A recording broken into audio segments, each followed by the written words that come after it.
আসসালামু আলাইকুম, ঈদ মোবারক।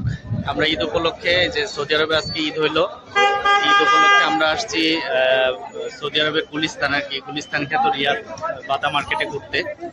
তো চলেন আমরা বাটা মার্কেটটা ঘুরে দেখি। আমরা আসছি মোবাইলের অ্যাক্সেসরিজের একটা দোকানে।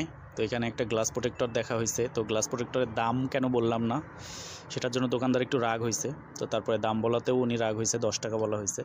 এটা হচ্ছে বাহিরের দৃশ্য। বাহিরের অবস্থাটা এরকম একদম, যেমন মানুষ, গাড়ি ঘোড়া সব কিছুই একদম গাড়িতে ভরপুর। তো আমরা আরেকটা দোকানে আসছি, এখানে এসে গ্লাস প্রোটেক্টরের দামে পোষাইছে তো নিছি। এখানে একটা বাঙালি ভাই পান সিগারেট বিক্রি করতেছে বাহিরে ফুটপাতে বসে। আর বাটা মার্কেটের যে রাস্তাটা আছে, এটা এরকম গাড়িতে এবং মানুষে সবসময় ভরপুর থাকে। সেম একদম গুলিস্তান যেমন, ঠিক তেমন। আর বাতা থেকে লুলু মার্কেট যাওয়ার যে রাস্তাটা, এখানে রাস্তার দুই পাশেই এরকম ফুটপাতের দোকান থাকে। এখানে যা চান সবই পাবেন। এটা সেম একদম গুলিস্তানের মতো।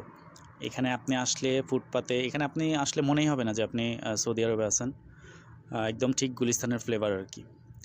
তো হাঁটতে হাঁটতে আমরা প্রায় লুলুর সামনে চলে আসছি, লুলু মার্কেটের সামনে। লুলু মার্কেটের সামনে আসলে এখানে ফুটপাতে ফুচকা, ঝালমুড়ি, পান, সিগারেট সব কিছুই পাওয়া যায়।